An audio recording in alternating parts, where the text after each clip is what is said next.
My name is Gary Edwards. I was in the Navy from 1971 to 1975. I was a petty officer, third class, gunner's mate on a LPH helicopter carrier ship, LPH 11, USS New Orleans.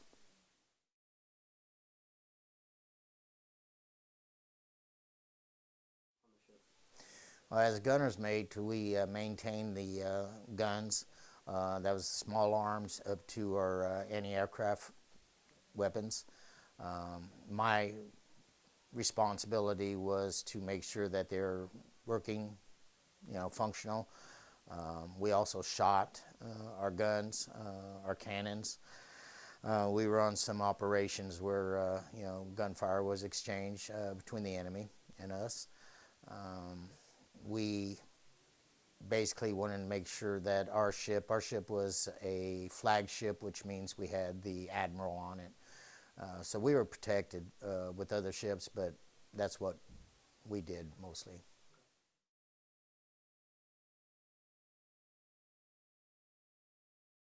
Mostly we were a command center, if you will.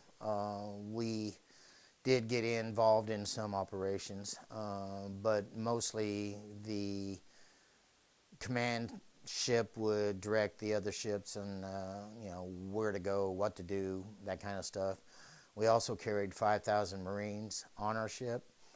We had SEAL teams. We had Marine Recon Rangers. These guys were badass, excuse me. But they were real tough guys, friendly guys, but you gave them their space.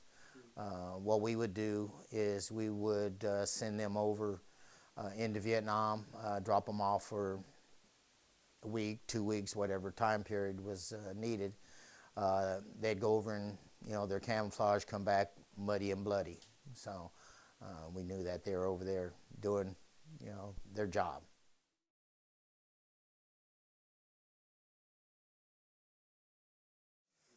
Well, I understood the objective.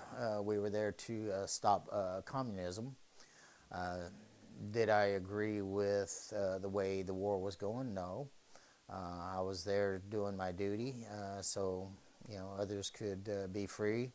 Um, I think that Vietnam was a bad mistake, but it's something that we had to do, and we did it.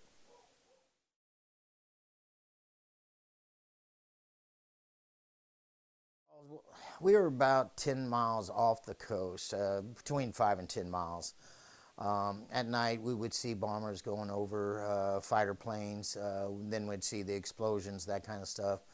Um, we were involved in one major mission, and it was up in North Vietnam. We were mostly in Haiphong Harbor, Gulf of Tonkin area, and the mission involved a fleet of about 70 ships. So it was pretty heavy duty. We were on battle stations the whole time that we were there. Normally, our duty when we were on battle stations was anywhere from 12 to 14, 16 hours, depending. We'd get a couple hours shut eye. But we were there for support. Again, we were a helicopter carrier, and we carried Cobras, Chinooks, and what they would call the Wells. They were like CH-53s, I believe is what they were, troop carriers mostly. But our Cobras were always flying around, going off, search and destroy type stuff. We were doing some kind of operation at night. I remember this pretty vividly. And we were at battle stations, and we had destroyers and light cruisers around us, frigates.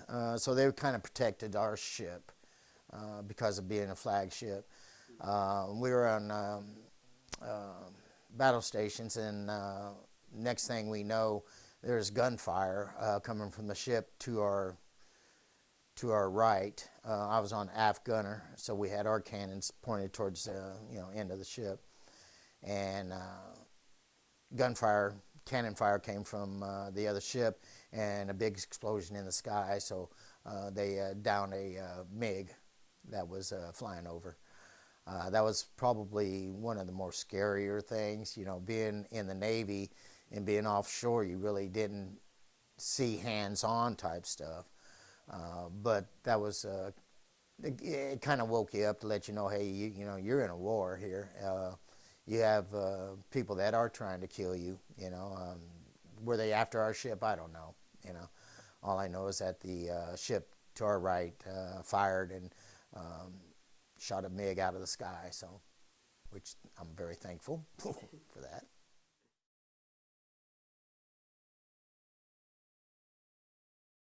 Yeah, we had them go out on some operations. Now they didn't have ships like ours and stuff, but they would go out on operations with us. We had them on our ship a couple of times to do whatever they were doing, but really didn't have that much, because our Navy is so much superior, than any other Navy in the world, and even back then. So.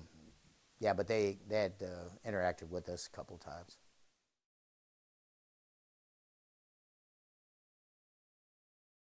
Sure, I spent two tours over there.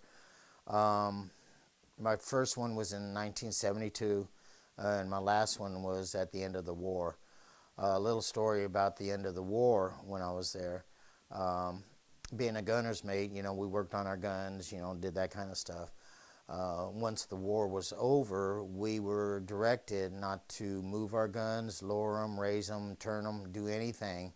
Not even really be out there on our, gun where our guns were, because they would consider that an act of war. We did have the North Vietnamese Army, come on our ship and gave us an inspection. A week ago, we were trying to kill them. Now they're on our ship giving us inspections. We would have North Vietnamese gunboats circling us all the time. We were anchored out there in Haiphong Harbor, and they would come out and circle us, and they'd have their guns pointed at us, but we couldn't, do anything to, provocate. Is that the word? Provoke them to shoot or do anything like that. So it was kind of a weird feeling. I mean, here, one minute we were the enemies, the next minute here we're sitting around like dogs with our tails between our legs. And, a lot of guys didn't agree with that, and I didn't either, but it's the way it was. But that's when the Vietnamese War ended. We commenced doing mine sweeps. Your dad, Sean, my son was a CH-53, no, MH-53, I'm sorry. MH-53 minesweeper, and that's what they were using, those type of helicopters, and we were sweeping the Haiphong Harbor for mines and stuff like that. So yeah, there was a lot of tension in regards that your enemies looking up and down. They'd walk down between our ranks, and they would stop in front of each person, look us in the eye, and had a smirk on their stinking face. That's what pissed us off. And so it got to the point where, people were just, hey, get these off our ship, this is our ship, it's not your ship, it's still a U.S. Navy ship, it's not a Vietnamese ship. So yeah, there was a lot of tension that way.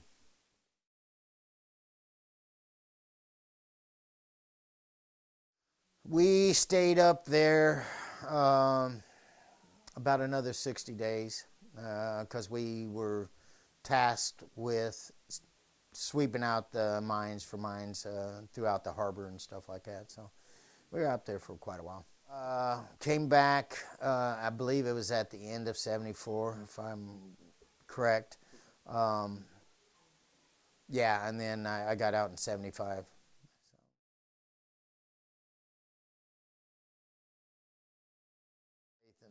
Well, I was brought up in a religious home. Went to church Sunday, twice on Sunday, once on Tuesday, and once on Thursday. So I was in that. But when I got into the military, I kind of was a rebel. I everything I had been brought up and taught, I kind of just, wanted to sow some wild oats.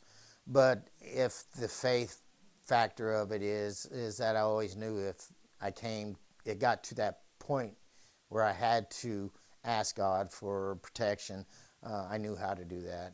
And, I could. And to say I did, I probably did a couple of times, but, it was always there. Once you have it, you always do. You always know.